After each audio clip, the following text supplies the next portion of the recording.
जैसे इस मूवी का स्टार्ट होता है, हमें मूवी का मेन कैरेक्टर सियोंग दिखाया जाता है और उसकी बेटी का बर्थडे होता है। इसीलिए सियोंग की मदर उसे कुछ पैसे देती है ताकि वो अपनी बेटी को डिनर पर ले जा सके। लेकिन अब सियोंग को और पैसों की जरूरत होती है, तो इसीलिए वो अपनी मदर का एटीएम कार्ड चुरा लेता है। इसके बाद वो अपनी मदर के सारे पैसे चुरा लेता है और पैसों को वो लगा देता है हॉर्स राइडिंग में, और इस गेम में वो 4 मिलियन वॉन जीत जाता है। अब सियोंग ने एक कंपनी से बहुत सारे पैसे उधार ले रखे थे, तो इसीलिए वही लोग उसके पीछे पड़ जाते हैं। इसके बाद वो सियोंग को पकड़ ही लेते हैं और वो उसे काफी मारते हैं। और जब सियोंग उनके पैसे लुटाने के लिए अपने पॉकेट्स चेक करता है, तो वो देखता है कि उसके पास तो पैसे हैं ही नहीं, यानी वो वाले पैसे जिसने हॉर्स राइडिंग में जीते थे। और तब उसे याद आता है कि जब वो इन लोगों से बचकर भाग रहा था तो वो एक लड़की से टकरा गया था, तो जरूर उसी लड़की ने ही उसकी जेब काट ली। अब क्योंकि सियोंग के पास पैसे तो होते ही नहीं, तो इसीलिए वो लोग उसे 1 महीने का और टाइम देते हैं जिसमें कि वो उनके पैसे लुटा दे। इसके बाद सियोंग कुछ पैसों का अरेंज करता है और अपनी बेटी को डिनर पर ले जाता है। इसके बाद सियोंग जल्दी से स्टेशन पर पहुंचता है, लेकिन अनलकीली उसकी ट्रेन तो मिस हो गई थी। और जब सियोंग वहां पर बैठकर ट्रेन के आने का वेट कर रहा था कि तभी अचानक से उसके पास एक आदमी आता है, और ये अननोन पर्सन था, यानी सियोंग उसके बारे में कुछ नहीं जानता था। फिर वो अननोन पर्सन सियोंग को कहता है कि मैं तुम्हारे साथ एक गेम खेलना चाहता हूँ। वो सियोंग को कहता है कि अगर तुम इस गेम में जीत गए तो मैं तुम्हें 1 लाख वॉन दूंगा। तब इतने सारे पैसों का सुनकर सियोंग ये गेम खेलने के लिए एग्री हो जाता है। इसके बाद सियोंग काफी मार खाने के बाद ये गेम जीत जाता है, यानी वो 1 लाख वॉन हासिल कर लेता है। इसके बाद वो अननोन पर्सन सियोंग को एक कार्ड देता है, ये कहते हुए कि अगर तुम और पैसे जीतना चाहते हो तो इस कार्ड पर जो नंबर लिखा हुआ है उस पर कांटेक्ट करना। इसके बाद सियोंग जब अपने घर जाता है तो उसकी मदर उसे कहती है कि तुम्हारी बेटी अगले साल अपने स्टेप फादर के साथ यूएस में शिफ्ट हो रही है। यहाँ पर हमें ये पता चलता है कि सियोंग की डिवोर्स हो गई है और उसकी वाइफ ने दूसरी शादी भी कर ली है। लेकिन सियोंग कभी भी ये नहीं चाहता था कि उसकी बेटी उससे दूर जाए, लेकिन उसे बहुत सारे पैसे चाहिए होते हैं अपनी बेटी की कस्टडी वापस लेने के लिए, तो इसीलिए सियोंग उस कार्ड वाले नंबर पर कॉल करता है। इसके बाद सियोंग को एक गाड़ी में लाया जाता है जहाँ पर और भी लोग थे, लेकिन फिर उन सारे लोगों को बेहोश कर दिया जाता है। और जब उन सब लोगों की आंख खुलती है तो वो खुद को एक फैसिलिटी में पाते हैं जहाँ टोटल 456 लोग थे, और वो वहाँ पर एज अ प्लेयर थे क्योंकि उन सबको एक यूनिफॉर्म भी पहनाया हुआ था। इस फैसिलिटी का होस्ट यानी लीडर एक आदमी था जो कि फ्रंट मैन था वहाँ पर, और वो सब पर नजर रख रहा था। अब यहाँ पर एक कॉमन चीज थी कि जितने भी लोगों को वहाँ पर लाया गया था उन सब ने कर्जे लिए हुए थे बहुत ज्यादा। सियोंग वहाँ पर प्लेयर नंबर 1 से मिलता है जो कि एक बूढ़ा आदमी था। उस बूढ़े आदमी को ब्रेन ट्यूमर था, यही वजह थी कि वो यहाँ पर आया था क्योंकि उसकी लाइफ तो वैसे भी खत्म ही होने वाली थी। इसके बाद वहाँ पर 2 प्लेयर्स जिनमें लड़की का नाम सैब्यूक और लड़के का नाम जेंग होता है, उनके बीच फाइट होती है। अब यहाँ पर सैब्यूक वही लड़की थी जो सियोंग के पैसे लेकर भाग गई थी, यानी उसी ने उसकी जेब काटी थी। सियोंग तो उसे देखते ही पहचान लेता है, इसीलिए वो अपने पैसे मांगने के लिए उसके पास जाता है। तभी वहाँ पर कुछ गार्ड्स आ जाते हैं जिन्होंने पिंक कलर का यूनिफॉर्म पहना था और उनके फेस अच्छी तरह से कवर्ड थे। गार्ड्स उन सभी प्लेयर्स को बताते हैं कि तुम्हें यहाँ पर टोटल 6 गेम्स खेलनी होगी और जो इस गेम का विनर होगा उसे बहुत सारे पैसे मिलेंगे। इसके बाद उन सबसे एक कॉन्ट्रैक्ट पर साइन करवाया जाता है और इस कॉन्ट्रैक्ट के 3 मेन रूल्स थे। पहला रूल ये कि कोई भी प्लेयर अपनी मर्जी से गेम को छोड़कर नहीं जा सकता। दूसरा रूल ये होता है कि जो भी प्लेयर खेलने से मना करेगा तो उस प्लेयर को एलिमिनेट कर दिया जाएगा, और उनके मुताबिक एलिमिनेट का मतलब क्या था ये तो हम आगे ही जानेंगे। गेम का तीसरा रूल ये था कि अगर मेजोरिटी इस गेम को खेलना नहीं चाहती तो वो इस गेम को छोड़कर जा सकते हैं। इसके बाद उन सबको गेम के लिए ले जाया जाता है। अब यहाँ पर सियोंग अपने क्लासमेट सेंगवू से भी मिलता है जो कि उसे बचपन से जानता था। सियोंग उसे वहाँ पर देखकर काफी हैरान होता है क्योंकि वो तो किसी बिजनेस के लिए आउट ऑफ कंट्री चला गया था। अब पहले गेम के लिए वहाँ पर एक काफी बड़ी डॉल थी और इस गेम का रूल काफी सिंपल था, और वो ये था कि डॉल जब भी गाना गाएगी उन सबको आगे बढ़ना है, और जैसे ही वो गाना गाना बंद करेगी तो उन सबको रुक जाना है और मूव नहीं करना है, और अगर कोई हिल गया तो उसे एलिमिनेट कर दिया जाएगा। अब स्टार्टिंग में तो ये सब कुछ उन्हें किसी प्रैंक की तरह लग रहा था, लेकिन जब एक लड़का हिल जाता है तो उसे शूट करके मार दिया जाता है, और यही होता है एलिमिनेट का मतलब, यानी उन्हें मार दिया जाएगा। अब ये देखकर वो सारे लोग काफी घबरा जाते हैं और उन्हें पता चल चुका था कि वो खतरे में है, इसीलिए लोग डरते हुए पैनिक करते हुए इधर उधर भागने लगते हैं।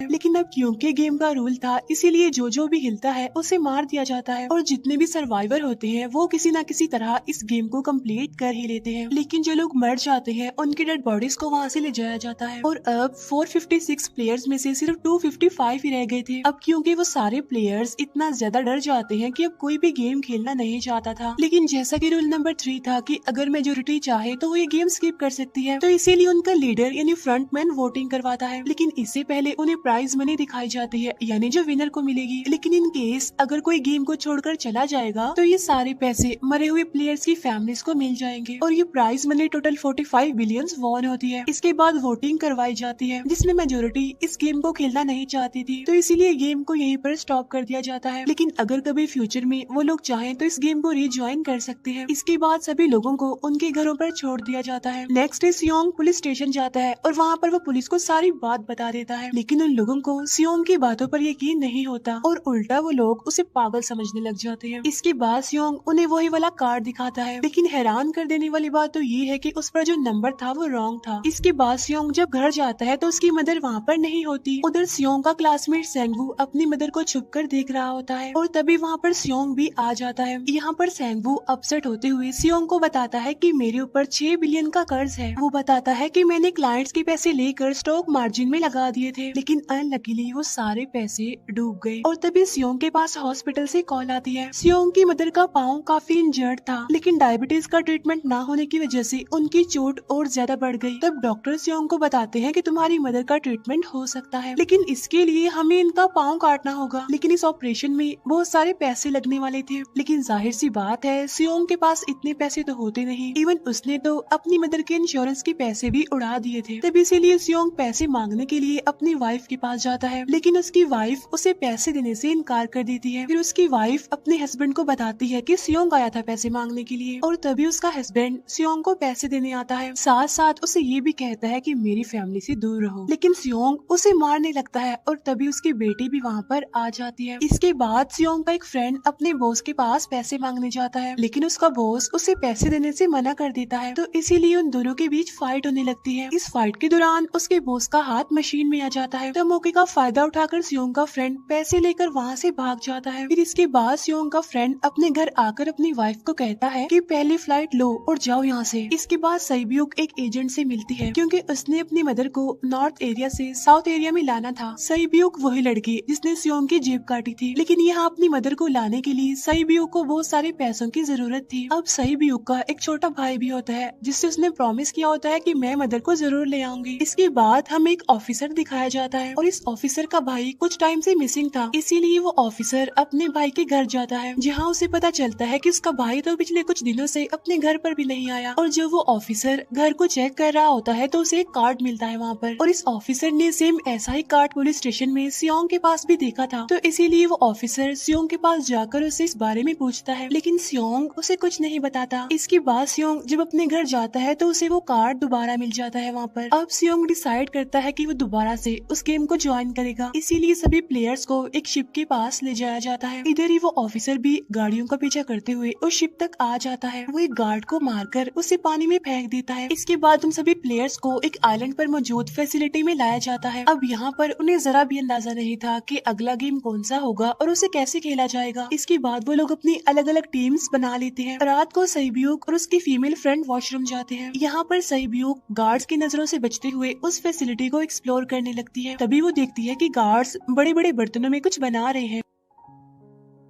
लेकिन अब क्योंकि गार्ड्स को शक हो जाता है तो ये गार्ड वॉशरूम्स को चेक करने के लिए आता है, लेकिन तब तक सईब्यूक वापस आ चुकी थी। इसके बाद सईब्यूक अपनी फीमेल फ्रेंड को सारी बात बता देती है जो उसने देखा था, लेकिन यहाँ पर सेंगवू उन दोनों की बातें सुन लेता है और वो इस बारे में सईब्यूक से पूछता है, जिस पर सईब्यूक बताती है कि वो बड़े बड़े बर्तनों में कुछ पका रहे थे। इसके बाद उन सभी प्लेयर्स को प्ले ग्राउंड में लाया जाता है, जहाँ पर उनके सामने 4 शेप्स थी। 4 शेप्स में से उन्होंने किसी एक शेप को चूज करना था। अब यहाँ पर सेंगवू को पता चल जाता है कि गेम क्या है और क्या करना है हमें। सेंगवू सियोंग को बताता है कि सबने अलग अलग शेप्स को चुनना है। इसके बाद उन सभी को एक छोटा सा बर्तन दिया जाता है जिसमें कि शेप्स बनी होती हैं। अब गेम उनकी ये होती है कि उन्होंने किसी तरह उस शेप को बाहर निकालना है बगैर डैमेज किए, लेकिन अगर शेप जरा से भी खराब हो गई तो उन्हें एलिमिनेट कर दिया जाएगा, यानी मार दिया जाएगा। अब यहाँ पर सेंगवू तो इजिली उस शेप को निकाल लेता है, लेकिन सियोंग इतना ज्यादा घबरा जाता है कि उसकी हालत खराब होने लगती है, लेकिन फिर वो किसी न किसी तरह करके इस गेम को भी जीत लेता देता है। इसके बाद उन सबको वापस से रूम में लाया जाता है। अब यहाँ पर 187 प्लेयर्स वापस आए थे, जिनमें से अब सिर्फ 108 ही रह गए थे। इसके बाद उन सबको खाने के लिए ले जाया जाता है, लेकिन खाने की वजह से जैंग की एक लड़के से फाइट हो जाती है, जहाँ पर जैंग उस लड़के को इतना ज्यादा मारता है कि वो मौके पर ही मर जाता है। इधर ही हम देखते हैं कि उन प्लेयर्स में से एक डॉक्टर होता है जो गार्ड्स के साथ मिलकर मरे हुए लोगों के ऑर्गन्स निकाल कर उन्हें चाइनीज को बेचने का काम करता है। इसीलिए जब भी डेड बॉडीज को ले जाया जाता है तो वो डेड बॉडीज को गायब कर लेते हैं, क्योंकि ये सब कुछ एक प्लान के अकॉर्डिंग चल रहा था, क्योंकि ये सारा कुछ फ्रंट मैन से छुप कर हो रहा था। यही वजह थी कि कंट्रोल रूम में भी उन्होंने अपना ही एक आदमी बिठाया हुआ था जो कि उन लोगों की सारी वीडियो फुटेज डिलीट कर देता था, और गार्ड्स तो डॉक्टर को गेम के बारे में पहले ही बता देते थे ताकि वो सरवाइव कर सके। यहाँ पर एक गार्ड उसी प्लेयर डॉक्टर को बताता है कि आज हमने प्लेयर्स को जानबूझकर खाना कम दिया है ताकि वो आपस में लड़ने लगे, जिससे होगा ये कि सारे वीक प्लेयर्स गेम से आउट हो जाएंगे। साथ ही गार्ड डॉक्टर को अपनी अगली गेम के बारे में बता देता है। अब 30 मिनट के बाद वहाँ पर लाइट्स ऑफ होने वाली थी। अब यहाँ पर सैंगवू को पता था कि सियोंग की टीम जरूर कोई उल्टा काम करेगी, इसीलिए वो उस टीम को अपने पास बुलाकर उन्हें रिलैक्स रहने के लिए कहता है। उधर वो जो डॉक्टर प्लेयर होता है वो जैंग की टीम में शामिल हो जाता है। यहाँ पर डॉक्टर जैंग को बता देता है कि अगला गेम क्या होने वाला है। इसके बाद लाइट्स ऑफ हो जाती है और जैंग अपनी टीम के साथ मिलकर बाकी सभी को मारने लगता है। जैंग एक लड़की को मारकर सैब्यू को मारने जाता है, लेकिन तभी सियोंग उसे बचा लेता है। इसके बाद गार्ड्स वहाँ पर आकर उन सभी को रोक लेते हैं और अब टोटल 80 लोग रह गए थे। इसके बाद उन सभी को तीसरे गेम के लिए ले जाया जाता है और यहाँ पर उन्हें 10-10 प्लेयर्स की एक टीम बनाने के लिए कहा जाता है, और वो लोग ऐसा ही करते हैं, अपनी अपनी टीम बना लेते हैं। अब क्योंकि जैंग को अगली गेम के बारे में पहले ही पता होता है, इसीलिए वो सैब्यू की फीमेल फ्रेंड को अपनी टीम में नहीं रखता और वो अपनी टीम में सिर्फ मर्दों को ही रखता है। इसके बाद सैंगवू भी अपनी एक टीम बना लेता है। अब क्योंकि उन्हें एक प्लेयर की जरूरत थी, तो इसीलिए सैब्यू की फीमेल फ्रेंड उनकी टीम में शामिल हो जाती है, और ये गेम असल में टग ऑफ वॉर का होता है, यानी उन्होंने अपने सामने वाली टीम को नीचे गिराना था। इसके बाद गेम स्टार्ट हो जाती है और जैंग की गेम बड़ी आसानी से इस गेम को जीत लेती है। इसके बाद बारी होती है सैंगवू की टीम की। तब प्लेयर नंबर 1 यानी वो बूढ़ा आदमी कहता है कि मैंने अपनी जिंदगी में बहुत सारी टग ऑफ वॉर्स खेल रखी है, इसीलिए उन सबको गाइड करता है कि इस गेम को कैसे जीतना है।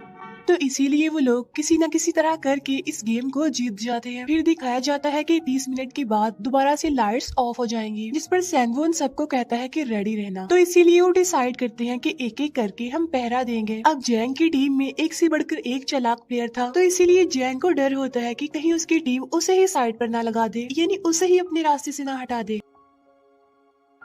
दूसरी तरफ डॉक्टर और गार्ड्स मिलकर डेड बॉडी की ऑर्गन्स निकाल रहे होते हैं और इन ऑर्गन्स को डिलीवर करने जाना था गार्ड नंबर 28 एंड 29। तब वो सभी एक डेड बॉडी के बारे में बातें करने लगती हैं जिसकी सिर्फ एक किडनी थी और वो उसे ज़ॉम्बी कह रहे थे। अब यहाँ पर जो गार्ड नंबर 29 था, यानी जिसने वो ऑर्गन्स डिलीवर करने जाने थे, वो कोई और नहीं बल्कि वो ऑफिसर था जो गार्ड के बेस में वहाँ पर आया था। और ये सब बातें सुनकर उसे शक होता है कि शायद ये लोग मेरे भाई की बात कर रहे हैं, क्योंकि उसकी भी एक ही किडनी थी। इसके बाद नंबर 28 और 29 यानी वो ऑफिसर ऑर्गन को डिलीवर करने के लिए चले जाते हैं। रास्ते में वो ऑफिसर नोटिस करता है कि टनल में तो बॉम्ब लगा हुआ है। तब नंबर 28 उसे बताता है कि जब हम यहाँ से बाहर निकलेंगे तो इस जगह को ब्लास्ट कर दिया जाएगा। अब यहाँ पर वो ऑफिसर नंबर 28 से और इन्फॉर्मेशन लेने की कोशिश करता है, इसीलिए नंबर 28 को उस पर डाउट होने लगता है, इसीलिए वो उस ऑफिसर को अपना फेस दिखाने के लिए कहता है। अब यहाँ पर वो ऑफिसर अपना फेस भी दिखा देता है, साथ साथ वो नंबर 28 पर गन पॉइंट भी कर देता है। साथ साथ वो ऑफिसर उससे एक किडनी वाले आदमी के बारे में पूछता है कि वो कौन है जिसे तुम ज़ॉम्बी कहते थे, जिस पर वो नंबर 28 उससे कहता है कि वो तो एक लड़की थी। अब यहाँ पर नंबर 28 उस ऑफिसर को कहता है कि तुम लीडर के रूम में जाकर सारी इन्फॉर्मेशन देख सकते हो, वहाँ पर सबका डाटा है। ये जानने के बाद वो ऑफिसर नंबर 28 को मार डालता है। उधर वो डॉक्टर गार्ड से अगली गेम के बारे में पूछता है, लेकिन इस बार गार्ड्स को भी अगली गेम के बारे में पता नहीं होता। तब इसीलिए डॉक्टर को गुस्सा आ जाता है और वो एक गार्ड को पकड़ लेता है और उनकी फाइट होने लगती है। इसी फाइट में डॉक्टर उस गार्ड को मारकर वहाँ से भाग जाता है। इसके बाद एक गार्ड भी उसका पीछा करता है और वो दोनों प्लेग्राउंड में आ जाते हैं। यहाँ पर गार्ड डॉक्टर को अपनी बातों में फंसाकर उसे मारने वाला होता है, लेकिन तभी लीडर यानी फ्रंटमैन आकर उसे मार डालता है और बाद में वो उस डॉक्टर को भी मार डालते हैं। साथ साथ इन्हीं वहीं पर नंबर 28 की डेड बॉडी भी मिल जाती है, जिससे इन्हें ये पता चल जाता है कि फैसिलिटी में कोई घुस गया है। उधर वो ऑफिसर लीडर यानी फ्रंटमैन के रूम तक पहुँच जाता है। तब वो चेक करते करते एक ऐसे रूम में जाता है जहाँ पर सबके रिकॉर्ड्स थे और जब वो ऑफिसर रिकॉर्ड चेक कर रहा होता है तो उसे सभी विनर्स की एक लिस्ट मिलती है जिसमें उसके भाई का भी नाम था, यानी वो भी कभी विनर था। उधर सभी प्लेयर्स को फोर्थ गेम के लिए ले जाया जाता है जहाँ पर उन सबको अपना अपना पार्टनर चुनने के लिए कहा जाता है और वो प्लेयर्स करते भी ऐसा ही है, अपना अपना पार्टनर चुन लेते हैं। सहीब्यूक की फीमेल फ्रेंड भी अपना पार्टनर ढूंढने की कोशिश करती है लेकिन कोई भी उसका पार्टनर बनने को तैयार ही नहीं था। इसके बाद सभी प्लेयर्स को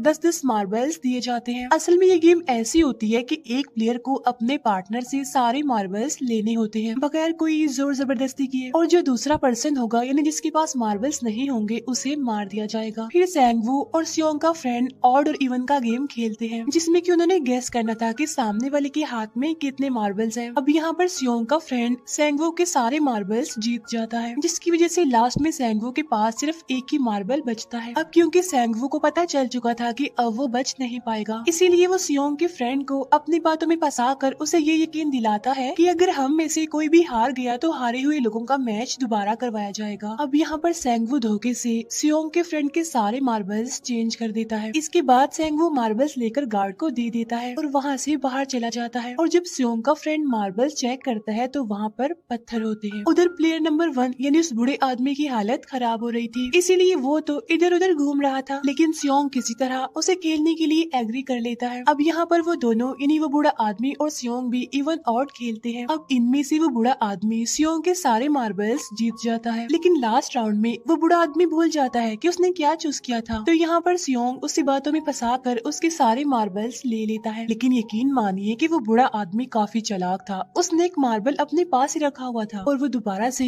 इधर उधर घूमने लगता है। अब यहाँ पर सियोंग उसे रिक्वेस्ट करता है कि प्लीज मेरे साथ एक और गेम खेलो ना। तब यहाँ पर वो बूढ़ा आदमी कहता है कि मुझे पता है कि तुमने सारे मार्बल्स धोखे से लिए हैं मुझसे। वो कहता है कि मुझे सब पता था, बस मैं पागल बनने की एक्टिंग कर रहा था।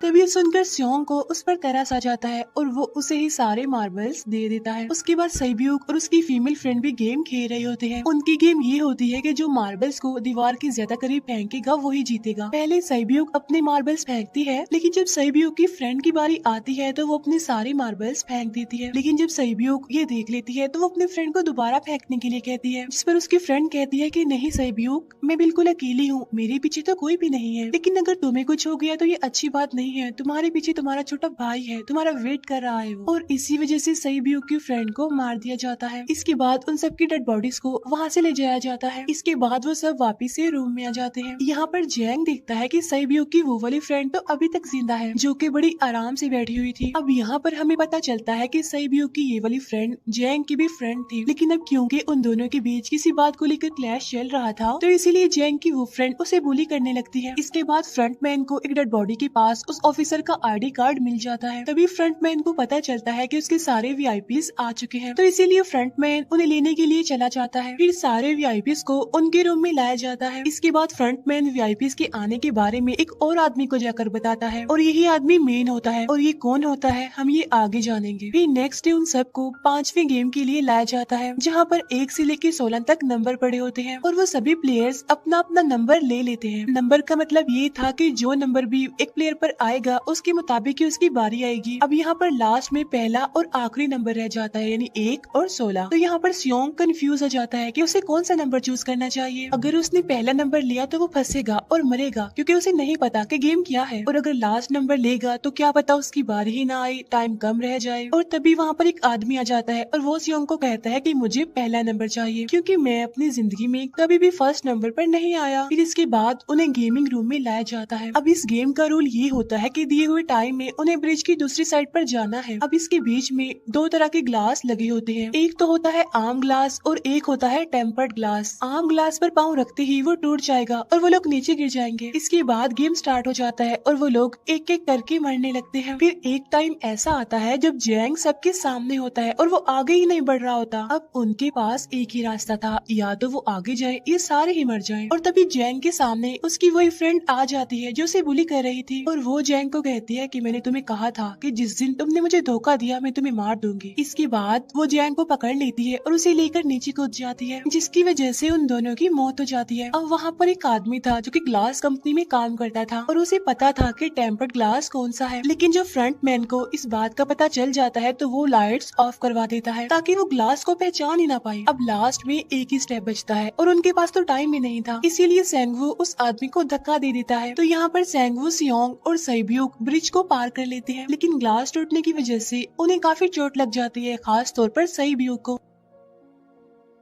उधर उस ऑफिसर ने एक सर्वेंट को मारकर उसकी जगह खुद ले ली थी। अब एक वीआईपी को उस ऑफिसर पर शक होता है और वो उसे कहता है कि अपना मास्क रिमूव करो, लेकिन वो ऑफिसर कहता है कि ठीक है, लेकिन मैं अंदर जाकर अपना मास्क रिमूव करूंगा। इसके बाद वो ऑफिसर उस वीआईपी को लेकर अंदर चला जाता है। अंदर जाकर वो ऑफिसर उस वीआईपी को बेहोश कर देता है और इस बात का पता फ्रंट मैन को चल जाता है, इसीलिए फ्रंट मैन उसके पीछे जाता है और वो उस ऑफिसर को देख लेता है, इसीलिए वो ऑफिसर वहाँ से भागकर आइलैंड पर आ जाता है। फ्रंट मैन भी उसका पीछा करते हुए वहाँ पर आ जाता है। अब यहाँ पर वो ऑफिसर अपने सीनियर्स को कॉल करने की कोशिश करता है, लेकिन कॉल कट हो जाती है। फिर वो ऑफिसर उन्हें सारे सबूत भेजता है, लेकिन वहाँ पर नेटवर्क नहीं था। इसके बाद फ्रंट मैन ऑफिसर को पकड़ लेता है और उसे उनके साथ चलने के लिए कहता है, लेकिन वो ऑफिसर तो उस फ्रंट मैन पर गोली चला देता है। इसके बाद फ्रंट मैन अपना मास्क उतार देता है तो वो ऑफिसर देखता है कि वहाँ पर कोई और नहीं बल्कि उसका अपना भाई है वो। इसके बाद ऑफिसर का भाई यानी फ्रंट मैन उसे शूट कर देता है और वो जाकर पानी में गिरता है। उधर ग्लास लगने की वजह से सैब्यूक काफी इंजर्ड हो गई थी और उसका बहुत सारा खून भी बह रहा होता है। इसके बाद इन सर्वाइवर्स को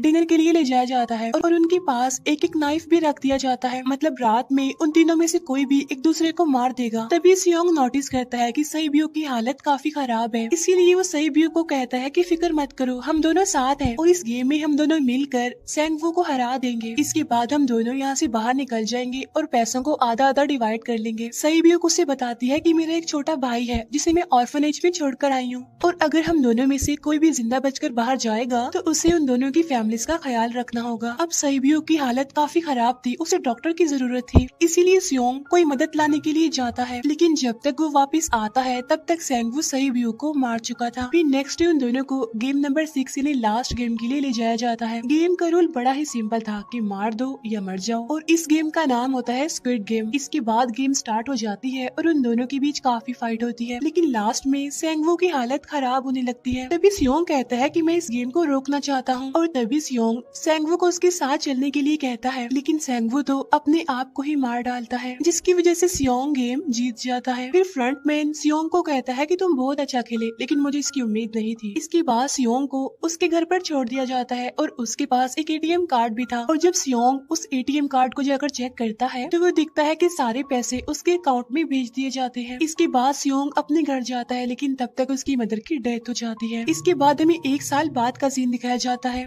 जहाँ पर हम देखते हैं कि सियोंग की हालत काफी खराब हो गई है, यानी वो काफी नशा करने लग गया है और उसने अब तक उन पैसों को हाथ तक नहीं लगाया। एक दिन एक फूल बेचने वाली औरत सियोंग के पास आती है और वो उसे सेम वैसा ही कार्ड देती है जिसमें एक एड्रेस लिखा हुआ था और फिर सियोंग उस एड्रेस पर जाता है जहाँ पर उसे पता चलता है कि ये सारा किया धरा किसी और का नहीं बल्कि उस बूढ़े का है, प्लेयर नंबर 1 का, और वो अभी भी जिंदा है। यहाँ पर वो बूढ़ा आदमी सियोंग को बताता है कि मैं अपनी लाइफ से बोर हो चुका था और ये सारी गेम मैंने अपने क्लाइंट्स के साथ मिलकर बनाई ताकि मैं लोगों को मरता हुआ देखकर एंजॉय कर सकूं, लेकिन हाँ, हमने किसी को मजबूर नहीं किया था ऐसा करने के लिए और मैंने गेम में इसीलिए पार्टिसिपेट किया क्योंकि गेम देखने से ज्यादा उसे खेलने में मजा आता है। वो कहता है जो पैसे तुम्हारे पास है वो मेरे ही हैं और ये कहते ही उस बूढ़े आदमी की मौत हो जाती है। इसके बाद सियोंग सैब्यूक के छोटे भाई के पास जाता है और उसे लेकर वो जाता है सेंगवू की मदर के पास और वो सेंगवू की मदर को कहता है कि इस बच्चे का ख्याल रखना, साथ साथ वो उसे एक बैग भी देता है जिसमें बहुत सारे पैसे होते हैं। इसके बाद सियोंग स्टेशन पर जाता है जहाँ पर उसे वही अननोन पर्सन मिलता है जो कि उसे मूवी के स्टार्ट में भी मिला था। यहाँ पर सियोंग उसका पीछा भी करता है, लेकिन तब तक वो भाग चुका था। फिर सियोंग उस कार्ड वाले नंबर पर कॉल करता है और वो पूछता है कि तुम लोग कौन हो